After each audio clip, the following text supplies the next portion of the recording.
Good evening, everyone, and welcome to the Coast Guard Auxiliaries Tech Talk. My name is Hiram Escabi. I'm the branch assistant for the youth program staff training branch. But before I introduce our speaker for tonight, let me inform you of the next Tech Talks for June and July. On June 25th, we will have a guest speaker from the National Environmental Satellite Data and Information Service to speak about weather satellites, Mr. Ian Zelo. On July 23rd, we will have a guest speaker from Airbus Helicopters, and they will speak about the Coast Guard H-65 helicopters. So Mr. Douglas Grove will be joining us in July. Tonight, we have part 2 of paddlecraft safety, and we have tonight Dr. Robin Pope. Dr. Pope, take it away. Thank you, sir. So as we said, tonight is going to be part 2 of a course called Paddle Safe. And in the first part, we talked about some of the hazards that are involved with paddling, talked about some of the common types of accidents. And when we look at that, we see that unexpected entry into the water is the most common type of fatality, making up about 85% of deaths while paddling, and collisions making up about 11%, with the balance being a variety of other things. But the focus, given that most paddling deaths occur because of an unexpected entry into the water, is first in preventing that. And that's really what we focused on in the first part of this class. The second part is going to focus more on what happens if you do fall in the water, and how do we take actions on the water to keep that from happening? What do we do when it does happen? And so we mentioned, we kind of wrapped up at the last session saying that paddlers are swimmers who periodically sit in boats. And if we have that assumption, we recognize that paddling and swimming are integrally related. Swimming is part of paddling. It's something we have to expect to do. So we have to be prepared to swim. And every bit of boating accident data that I'm familiar with shows that wearing a life jacket is one of the most important, one of the simplest safety steps that a boater can take, and that a paddler in particular can take. Now, being able to swim is part of this. Wearing a life jacket is part of it. And recognizing that carrying a life jacket in the boat, which meets federal carriage requirements, simply isn't enough. A life jacket is like a seatbelt. Doesn't do much good if you put it on after the event. So we want to wear the life jacket all the time. But that's just the first step. We also want to recognize that water that we're getting into is often colder than we expect.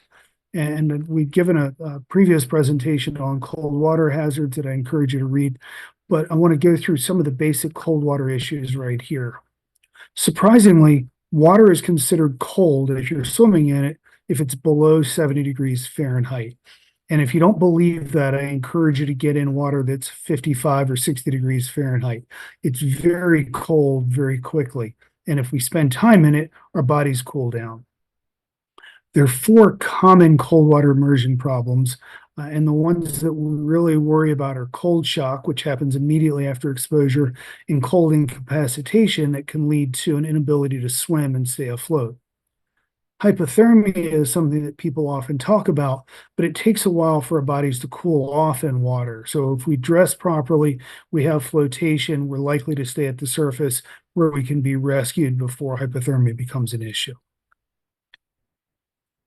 So 4 common cold water problems. The first is cold shock. And this is something that happens within seconds of hitting the water. It's believed to occur when the torso, the belly, is exposed to cold water, and it leads to some dramatic physiological effects. Your pulse goes up quite a bit, your blood pressure goes up quite a bit, and your ability to hold your breath goes down. One study found that a person that was being studied, and these were all volunteers, when they were exposed to cold water, their breath holding time dropped to 1 second. So if you've gone in the water, your head is underwater for 1 second, that person might gasp in water and have some trouble. Cold shock typically lasts for a few minutes, and to manage this, we want to get to the surface, float on our back, and gain control of breathing. If you've ever experienced cold shock, you know that gain control of breathing is important, and that's like saying, yeah, just walk on water. Just launch a rocket to Mars. It's not as easy as it sounds, but it's a critical safety step. And of course, it's much easier to get to the surface, to float on your back and gain control of your breathing if you're not worried about staying afloat trying to swim. So life jackets are essential here. The next thing is cold incapacitation, and that's when cooling of your extremities leads to loss of function and swim failure. There's data that shows this can occur in as little as 10 minutes, and the loss of fine motor control can occur even faster. If we're out paddling and we're in cold water and we don't have adequate hand protection, our hands get cold, and that can lead to other problems. If my hands are cold and the rest of me is warm, I might not be able to hold the paddle when I capsize. I might not be able to roll up. Or if I'm upside down, I might not be able to pop my skirt off. Other things we see are that you have difficulty using radios, activating personal locator beacons, doing immediate survival things. So our focus, as soon as we get up to the surface and gain control of our breathing, is to do the most important things first. If your life jacket's not secure, make sure that's secure. And then, depending on where you're at, do the next things that are important. If you're on a river, that might mean swimming to shore. If you're 2 miles offshore, it might mean trying to climb on your boat or activating your personal locator beacon or using your radio to call for help. We have to, using our knowledge and skills and abilities, we need to decide what that next most critical thing is and do it while we have the ability to do it. The challenge here is once you enter cold incapacitation, once your limbs are no longer able to effectively swim, if you're not wearing a life jacket, you're going to sink. So again, life jacket wear becomes critical here. If you stay in the water long enough, the body's core temperature will cool down, and eventually that'll lead to unconsciousness and death. So our goal is to stay out of the water. If we're in the water, get out of the water as soon as possible, and then dress to swim. Some of the coldest water that I've been in was during swiftwater rescue training, where the water temperature and the air temperature were both 43 degrees Fahrenheit, and it rained most of the day. But nobody in the class shivered because everyone is in a dry suit. Everyone had proper hand protection, foot protection, and head protection. So actually sweating became more of a problem than shivering. So dress to swim, recognize that water's cold. The last cold water issue we have to deal with is called circumrescue collapse. And that happens when cold blood returns to the body's core from your extremities. And there's been some metabolic changes of that blood. Oxygen's been consumed, carbon dioxide and other metabolic products have built up. And what happens is when that cold blood rushes into the body, abnormal heart rhythms can develop, and that can be fatal. So we know that when we pull a cold person out of the water, we want to keep them flat. We want to take steps to warm them up, and we want to avoid letting them do any type of physical activity until they're warm. Circumrescue collapse is something that's best learned in a wilderness first aid class that addresses cold water problems, and I encourage everyone to take that type of class. We said you want to dress to swim, and what does that mean? Well, wicking, warm, and waterproof. And that's really 3 layers that we can use. This image from the Army Corps of Engineers shows kind of how to dress in cold weather and how to dress in warm weather, and shows some things that are not a great idea. We see on this side, the person that's dressed properly, they've got good scuba type footwear or paddling footwear. It's got insulating layers with overlaying waterproof layers. They certainly have their life jacket, and they have some type of hat to keep their head warm. You can learn more about this by looking at the cold water immersion presentation on the Directorate's website. Also, the Google Drive that will have this at the end will also have a cold water presentation in it. So we know about cold water, and we know that water is difficult to breathe, but what are some of the conditions that will make us end up in the water? And for new paddlers, Riskier conditions include waves greater than 1 foot, and particularly if those are breaking waves. Wind speed greater than 10 knots, particularly if it's blowing you away from shore. Many beginning paddlers have difficulty overcoming 10-knot or stronger winds, and sometimes even less strong winds.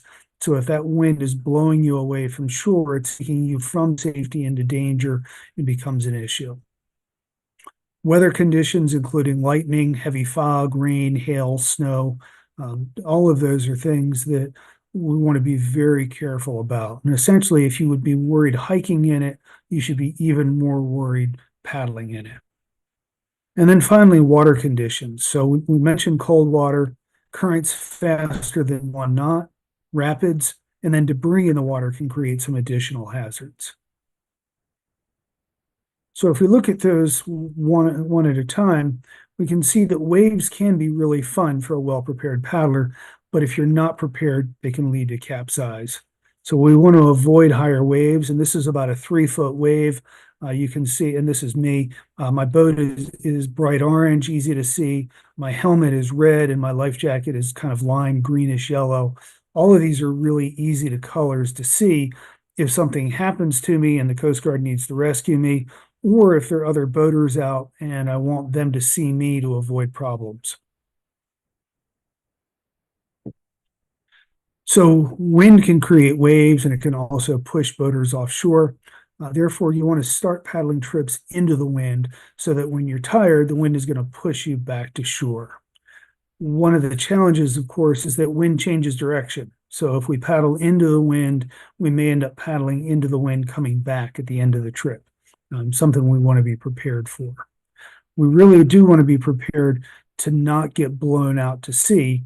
Right here, this is in Bogue Inlet, North Carolina, and we'd have to look at latitude and longitude, but either North Africa or Europe are the next destination if you get blown out to sea, unless you run into the Canary Islands first. So we want to really be careful about wind direction, and if wind direction is not doing what we want to change our plans. Just as scouts have to be careful of lightning when they're on land, we have to be careful of lightning on the water. People do get zapped by lightning. That's a bad thing if you're on the water. But lightning often is accompanied by high winds and heavy rain, which make you even more miserable. So if we look at all the data on thunderstorms and lightning, there's been a lot of discussion and people can sit down and debate for a long time. But I think pretty clearly we know that the only safe place to be in a thunderstorm is someplace else. If you're in a thunderstorm on the water, you're just at tremendous risk. So the rule of staying off the water for 30 minutes after the last time you see lightning or hear thunder is the safest goal. Of course, if you're 5 miles offshore in a sea kayak and the thunderstorm comes up, that's hard to do. If you're in a river and you're paddling downstream and it's getting dark and you're nowhere near your takeout, that becomes challenging to do. And the way to handle that is through prior preparation. Make sure that you have taken the time to know what the weather is doing and don't put yourself in a hazardous situation. So we mentioned debris in the water can be a hazard, and debris is often called strainers. We think of trees, but cars in the water, riprap, rocks can also create strainers. And a strainer is anything that lets water go through, but does not let you, your boat, your gear go through.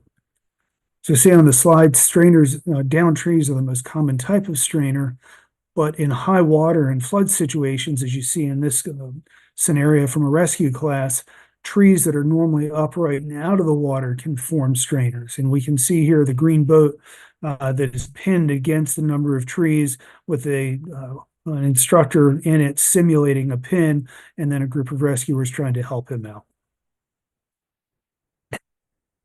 Strainers can collect on the upstream face of bridge pilings. You can see these large trees sitting on the face of a bridge in the Nolichucky River.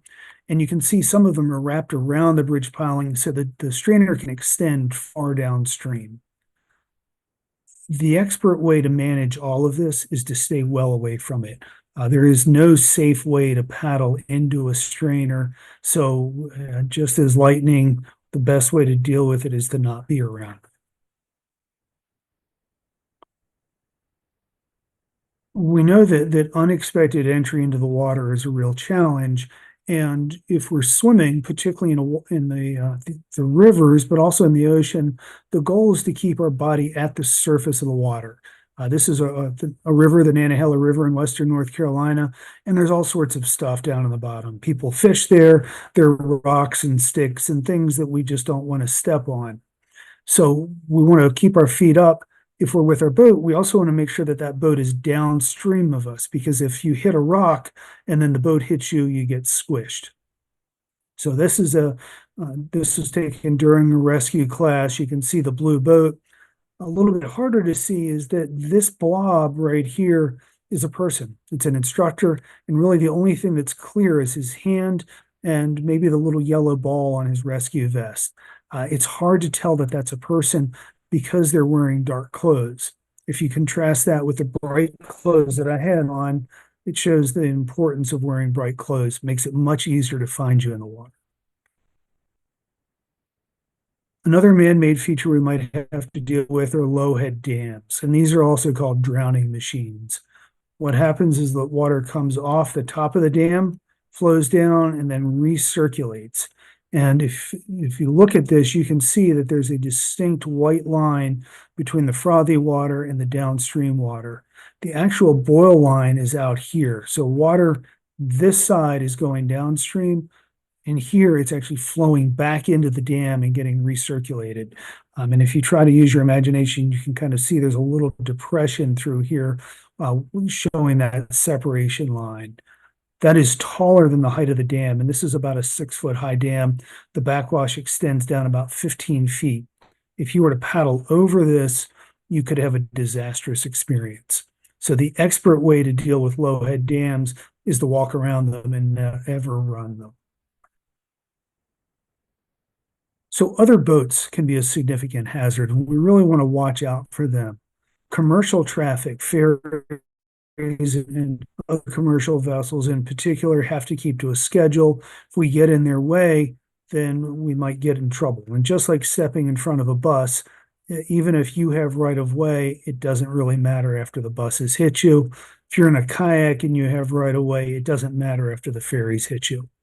So we want to make sure that other boaters can see us. And you can see here the bright green sleeves, the white paddle, and the white hat show up very distinctly against the background. They make it much easier to see, as does the brightly colored boats.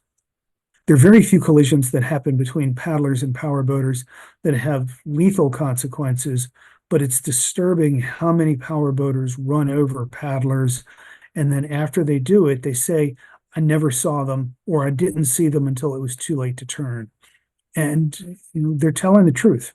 The paddlers were not taking actions to make sure that they were visible. The paddlers were in areas where there's a lot of powerboat traffic, and they got hit. It's like someone playing in the road. So if you're in a kayak, canoe, stand-up paddleboard, don't play in the main traffic.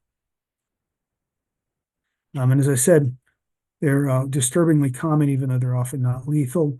We want to assume that powerboats don't see us and will not take steps to avoid a collision. So we want to avoid areas where they're likely to be found, particularly channels and boat ramps. So we talked about some of the hazards. We also want to think about how to handle our boat, because if we handle our boats correctly, we're unlikely to end up in the water. And each boat has its own handling characteristics. I recommend you take a hands-on boating class, but there are some general fundamental principles that we want to follow. And the first is that we want to load the boat so it has an even trim, both when we start out and, more importantly, when we sit in it. So you can see these two gentlemen sitting in their kayaks, and they're both sitting pretty even in the water. And that's what we want. Pardon. We want to remember that a boat that is overloaded or improperly loaded is less stable and more likely to capsize. So you can imagine that if David, which is my son, who's a former Sea Scout, was sitting in here and there was a lot of weight in the stern, it would lift the nose of his boat. And as he entered a rapid, it might make him more likely to capsize. If Tom, a friend of mine who's sitting next to him, cursor, had the boat heavily weighted on the starboard side and not on the port, he might end up capsizing as he made a starboard turn because the boat would be more stable there, being weighted down there. So, as I said, each boat's different, but the basic boat handling principles are the same. Sit, kneel, or stand in the boat, and on a stand-up paddleboard, we do stand on the boat, but do it so it keeps an even trim. We want to keep our posture upright with your head above your bottom. If you lean out to the side, that can make the boat unstable. We generally keep our elbows below our chin and in front of the body in kind of a push-up position because that's where we're strongest. That's where we're least likely to injure our shoulders. We engage the paddle in the water with minimal splash. And even though it's fun to splash people when we paddle, if we want to get power, splashing is inefficiency. That's bubbles that we're creating rather than applying power to the water. So minimal splash is what we want. And then look where you want to go. We know that if you're walking or driving, if you look over your shoulder, you're not looking where you want to go. You tend to turn. Same thing for paddling. Look where you want to go. So we know that operator inexperience is a common contributing factor to both fatal and non-fatal boating accidents, and in particular to paddling accidents. So paddling isn't a hands-on in-water skill. And the way to get experience is to go out and get experience. You should go and train on the water. What you're hearing here is a good base that'll help you make good decisions about when to get on the water. But we want you to go out and build on that knowledge by obtaining instruction from a qualified instructor. We also want to think that paddling is a lifelong activity, and that's important for two reasons. One, we can always learn new things. We can always gain experience. We can always work with knowledgeable instructors and mentors. But it also means that if I'm going to be doing this for my entire life, if the water conditions are bad today, I can always come back tomorrow. Being flexible, making sure that we pay attention to the conditions always includes the opportunity to not get on the water because the water conditions are not what we expect, or my physical conditions not what I expect. If I get to the water and I don't feel good, I just don't have any energy because I've been working too many hours during the week. Maybe I take an easier trip, or maybe I go home and take a rest before I get on the water. That concept is that paddling is a single person activity. We are each the captain of our own vessel. And as a captain, we have to take responsibility for ourselves and our vessel. But paddling is also generally a group activity. We want to remember that somebody helped us start out, so we pay it forward by helping others on the water. We also remember that it is safer and more fun to paddle as part of a group. If I'm part of a group, we can share the fun experiences, but also if I get in trouble, there's somebody there to help. So instruction helps you learn new skills, gain experience, meet new paddlers, and fundamentally have more fun on the water.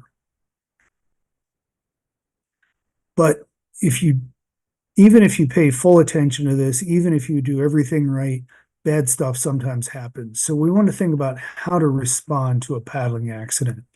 And we're going to go through some principles and priorities, talk about self-rescue, assisting others, and then seeking outside help. Best rescue is the one that's never needed. So we focus on doing things to take steps so that we never need a rescue. But if it does need to happen, the ideal rescue has three criteria. First, it's as safe as possible. It keeps both the rescuers and the rescue subjects as safe as we can. We want it to be as simple as possible because we know in stressful situations, our performance gets worse. If we do things that are very complicated, require a lot of thought and fine motion, we are more likely to have a failure than if we do things that are simple and straightforward and that we have practiced repeatedly. And then finally, in the water environment, we want a rescue that's speedy because time matters. Particularly if someone's head is underwater, we need to make sure that we can get them heads up until we can get them further rescued. But that might mean we only have 20 or 30 seconds to get the initial rescue implemented. So ideally, the rescue is all three. It's safe, simple, and speedy. We don't always get that. Rescues that include 2 out of 3 are pretty common. Rescues that only include 1 or none of these criteria, they're slow, dangerous, and complicated, do happen, but we want to avoid making that our primary option Instead, it should be a backup option after safe, simple, and speedy things have not worked. When we conduct rescues, we have some priorities, and the most important person in a rescue is me. That sounds selfish, but if I get into trouble, we start out with one rescuer, me, and one victim, the person in the water. I get into trouble, and now there are no rescuers and two victims, and that's just awful rescue math. So I always take care of myself first. Then we want to look out for our group, because if our group gets hurt, they're just going to add to the problem. We then think about everybody else in the world. That can mean that people are floating downstream, people paddling or boating into our rescue. It could mean bystanders on shore. We want to make sure that they don't get involved and don't complicate the rescue. After we deal with all these people that are not having a problem, we then think about the rescue subject. And that sounds very callous, but again, we want to have good rescue math where we don't make the situation worse by adding to the victims.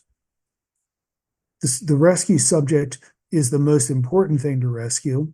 And then we think about big gear, such as boats and paddles. And then we think about little gear. Little gear might be water bottles and dry bags and things of that nature.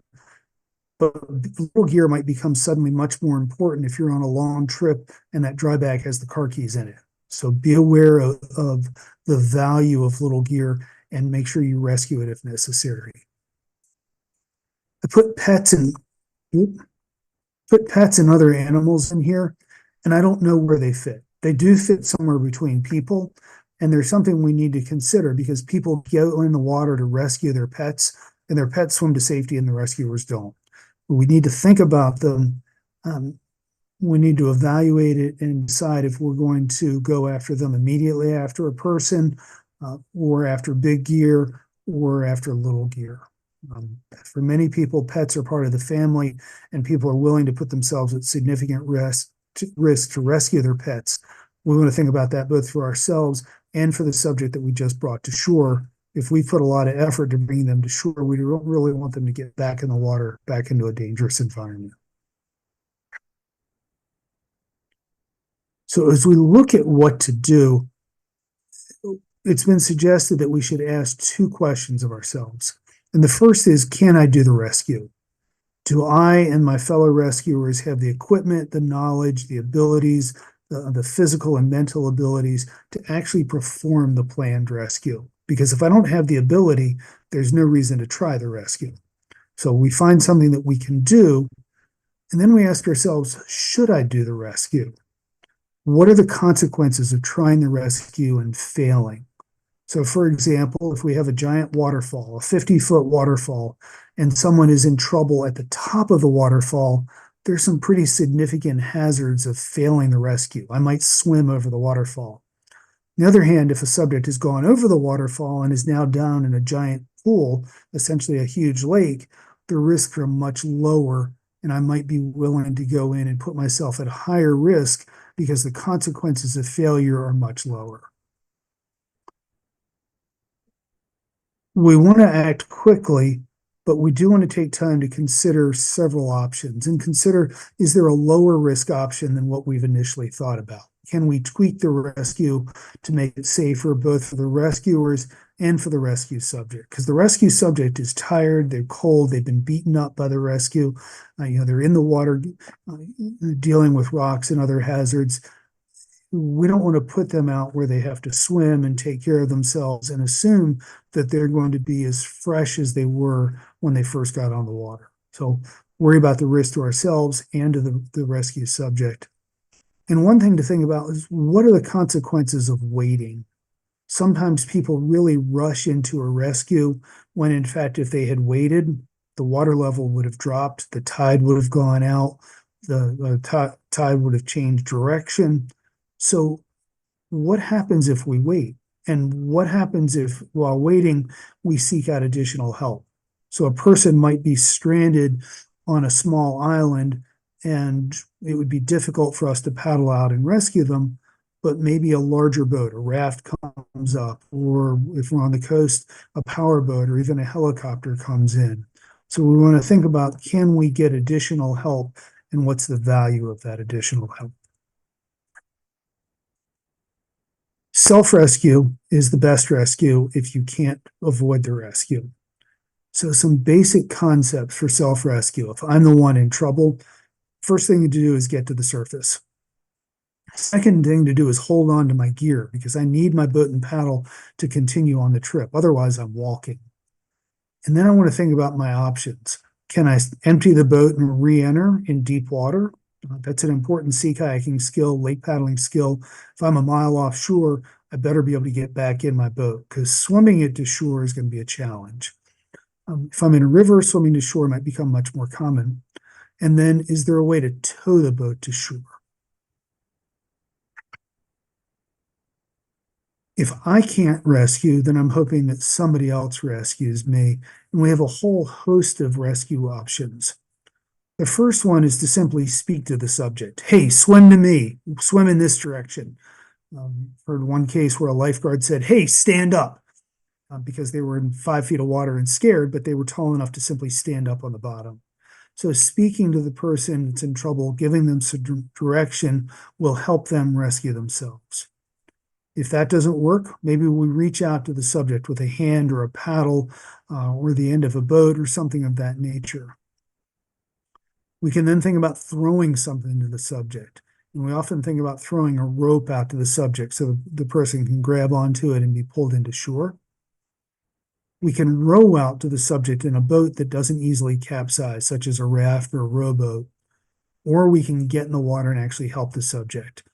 And we put kayaks, canoes, and stand-up paddleboards as a go rescue rather than a row rescue because almost anybody can capsize me if they really try hard enough. It's just very easy to capsize somebody in a kayak, canoe, or stand-up paddleboard, so that rescuer is at much higher risk. Recognize that row and go rescues place the rescuer at a much higher risk than other options, so we don't want to attempt these unless you're properly trained and experienced. The last way to rescue is to get outside help, such as a professional rescue team or a helicopter. And the challenge there is it takes time, but it might be the only option we have. It's important to remember that this is presented as a way to remember it. It's not necessarily the order of things that we might do. If I'm paddling next to somebody and they capsize, I might be able to help them come up right away, something that's simple and speedy, but maybe not as safe as other options for me. But because it's simple and speedy, I get that subject up and moving downstream quickly. In other cases, I might be on shore eating lunch and I have a throw rope that I can throw out to the subject. So we want to assess this entire list and then decide what is most appropriate for the situation, trying to balance speed, safety, simplicity, and the likelihood of success. So said, speaking to a subject might be all that's needed. Telling the paddler which direction to swim might be the only thing you have to do. We remember that the swimmer may only be able to see a few inches above the water, whereas if I'm on shore, I can see a much better picture. So telling them what to do might be life-saving. It also means that subject can't really attack me. They can't try to use me as a raft. So I want to think about allowing them to swim to me. Reaching and throwing rescues often start with a rescuer on a shore or in a larger boat because you need a stable place to work from. Row and go rescues get much more complicated. And a couple rescues we can talk about. First, a towing rescue. And here we've got a gentleman towing another boater who is holding on to their boat and the rescuer's boat. And you can see here, everybody is relaxed and calm. The subject is cooperative. They should be kicking and helping things come into shore. There are a variety of more complex tows that you would learn in a hands-on class. And I encourage you to learn to do those more advanced rescues. The person in the water can help open their boat, empty their boat rather. You can see the two scouts here emptying the orange kayak, and they're assisting each other. The next step after that boat is emptied is to flip it over and then to help each other climb in. And there are a variety of techniques that you can use to climb in. Here, one of the rescuers is stabilizing the other person's boat to make sure that it doesn't capsize while the person climbs in. If none of that works, we might look at seeking outside help. And the first thing we need to think about is a communication device. How do we get outside help? Lots of options. Important to remember that they all work sometimes. None of them work all the time, which means we need to know where we are first so we can tell the rescuers where to go. But also, if we need to run out and seek outside help, we want to know where those access points are, know how we can evacuate, and know how we can bring rescuers into the scene. So, kind of a wrap up. Paddling is generally very safe. There are about 35 million paddlers in the US, about 150 paddling fatalities each year, and a few hundred reported accidents, although we think there are more than that. But even if we only find 10% of the accidents or even 1% of the accidents, the data shows that paddling is very safe and most paddlers will never have a serious accident. But those accidents are tragedies, and they're tragedies that are preventable with simple steps. So we can make steps to make it safer because safer paddling is more fun. So I'd like to leave you with 12 take-home points. The first is understand the risks. The big risks are unexpected entry into the water, and then less so collisions. The big contributing factors for paddling accidents are hazardous waters, inexperience, weather, and improper and overloading the boat. So if we can manage those, then they're less likely to be problems. Before we get on the water, we want to evaluate what we know, what we can do, and what equipment we have. Part of that is checking the equipment, making sure it's in good condition. Part of it might be looking at guidebooks. Part of it might be getting classes. But evaluate what you know and what you can do. And then step 3 is plan a trip within your capabilities that avoids hazards and finds fun. At the same time, we want to be flexible. When we plan the trip, we expect certain conditions. When we get to the water, those conditions might change, which means we change our plans. I was paddling a river that was very, very high. My group was very experienced. We had a good time on it. But as we were about to get on the water, we saw another group that was much less experienced.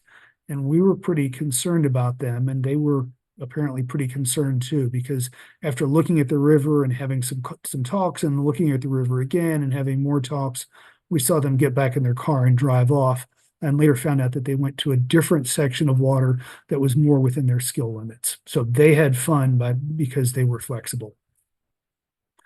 We want to boat in a group. There are a tragic number of accidents where a single boater is found face down. Boat in a group so you've got somebody to rescue you. In the first part, I talked a lot about the idea of paddle sober, and that's really drive to the water sober, paddle sober, and drive home sober. With scouts and with members of the auxiliary, that should be a no-brainer. That's what we are not just supposed to do, it's what we're required to do.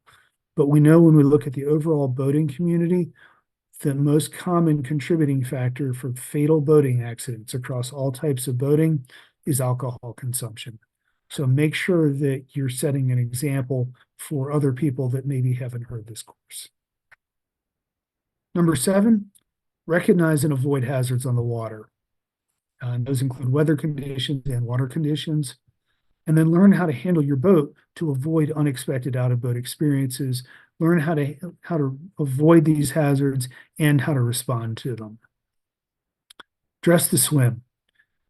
Wear your life jacket, wear sun protection, wear footwear, because if you swim to shore and you have to walk somewhere and there's broken shells or glass or sharp rocks, you just can't get there. Footwear is really armor so that when I'm in trouble, you can run downstream, run across the beach to help me.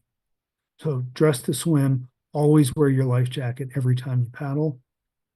10 is learn to self-rescue. 11, learn to rescue others. And then finally, develop skills and gain experience through instruction and mentorship. Take-home message, safer paddling is more fun.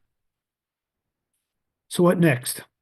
Well, go out and get some on-water instruction for the boat you want to paddle, find a paddling group, and use the risk management steps presented in this class to stay safer and have more fun on the water. And I'll be happy to answer any questions. All right. Uh, thank you. Thank you, Robin. Let's see, I have just checking the chat box and questions. Earlier in your presentation, you mentioned about dams and the Yeah. dangerous effects that the dams can do to a Yes. paddlecraft. Where can you find information on the body of water where those dams are? What charts uh, do you go and check for that?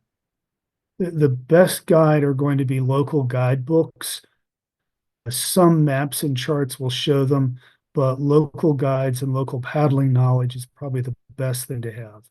Many low-head dams, but certainly not all, will have warning signs that show that, a dam may be coming up. But part of it is to look at those guidebooks and understand what's there. And part of it is to recognize what low-head dams look like from an upstream perspective. And I'm actually going to stop sharing and I'm going to pull up a picture of a low-head dam. And this will take a minute.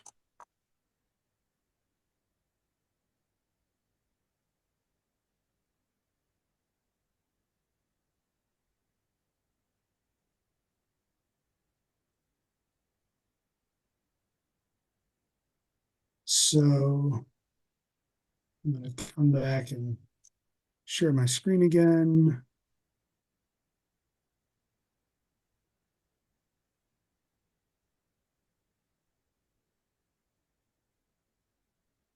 All right. So the blowhead dam that I showed before was taken from downstream. This is the same dam from upstream. And what we're looking for is what's called a horizon line. You can see there's a flat line through here, and there's no waves, there's no ripples. It's a subtle feature, but if you look out to the side, you can see that the banks drop on either side and the tree height drops. When you see that, we want to get out, take a look at the feature. And it might be that the feature is benign, or in this case, it might be that there's a 6-foot low head dam right below us.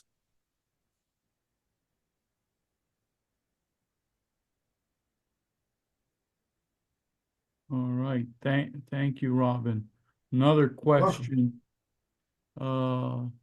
For a novice youth uh, paddlecraft uh, individual, what recommendations of paddlecraft size for youth? Because they come in different sizes. So what They do. recommendation for a youth? So if you look at the manufacturer's recommendation, they will generally have a weight range. The smallest vessel, smallest kayak I'm aware of is a boat called a Fun 1 that was made by Jackson Kayak for several years. And the lowest weight for it was supposed to be 35 pounds. My son started at about 35 pounds in age 4 in that boat, and it fit him perfectly. As they get bigger, they have a higher weight capacity. What I'd suggest is, one, make sure that the scout can get into the boat. We've had some scouts who try to wedge themselves in boats that are just not big enough for them. Two, make sure that it's the appropriate vessel for the conditions you want to paddle.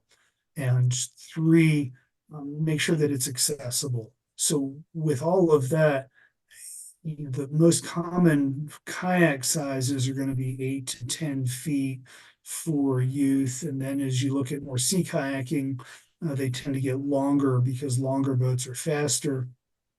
In whitewater, they actually tend to get shorter because shorter boats are more maneuverable.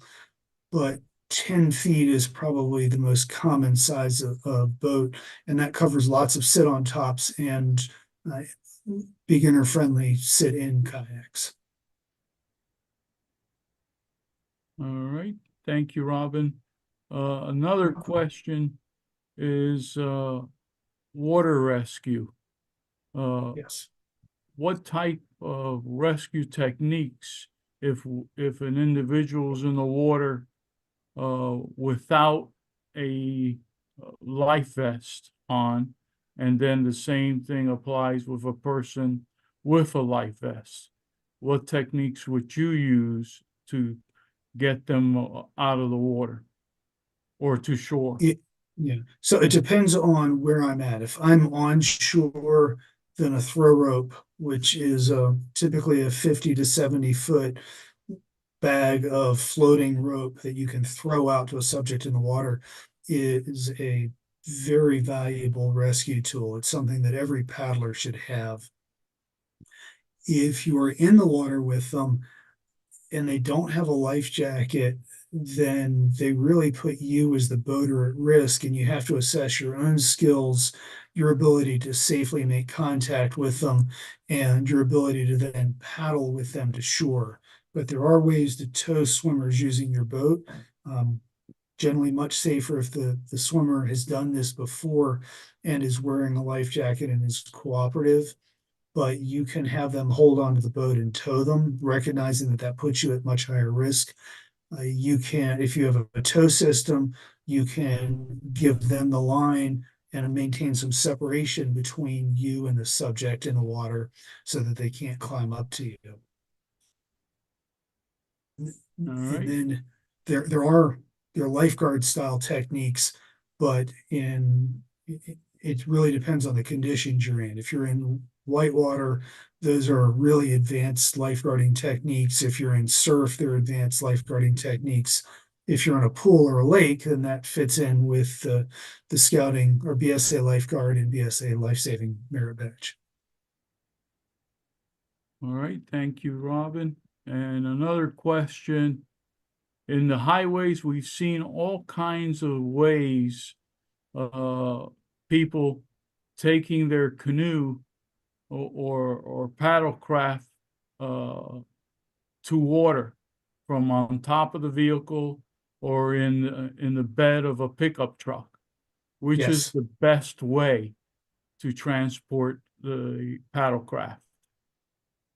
The best way is the way that is secure. Um, Let me pull up another picture.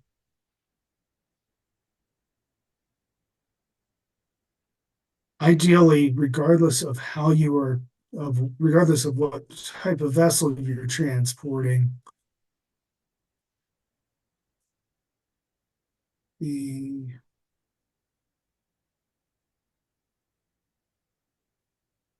regardless of what type of vessel you're transporting, you want to have a bow and a stern line. So I've got a picture here. This is a kayak, but a canoe would be the same way. I've got a bow line, and even though this is the stern of the boat, we call it a bow line because it's running to the bow of the car. So it attaches from the boat to the front of the vehicle, the stern line attaching from the boat down to the stern of the vehicle, and then cross straps that are across it. So the cross straps secure the vessel to the racks, and then the bow and stern lines attach the boat to the vehicle, and that generally makes a very secure attachment. In a truck, I would think about having this line instead of going to the front of the vehicle. If it's in the bed of the truck, there should be tie downs in the truck and tying it directly to a tie down, tying the back of the boat to the tailgate or to the bumper of the vehicle. But really making sure that you've got multiple points of contact, assuming that one of them is going to fail and you don't want your boat to go coming off your car.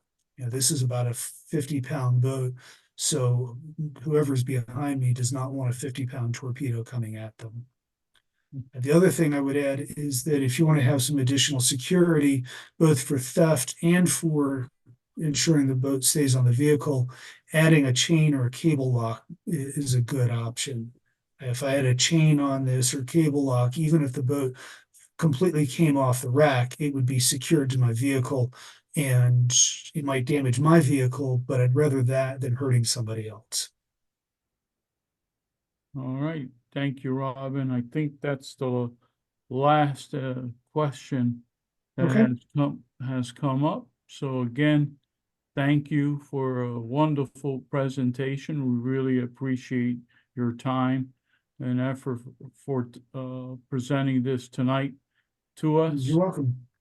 I'd like to remind everyone that we have next month's Tech Talk Weather Satellites by Mr. Ian Zelo from NOAA's National Environmental Satellite Data and Information Service. That should be a very interesting tech talk. And then also in July 23rd, Mr. Douglas Grove from Airbus Helicopters. He'll be speaking about the Coast Guard H-65 helicopters. Thank you again for joining us tonight, and we'll see you next month. Thank you.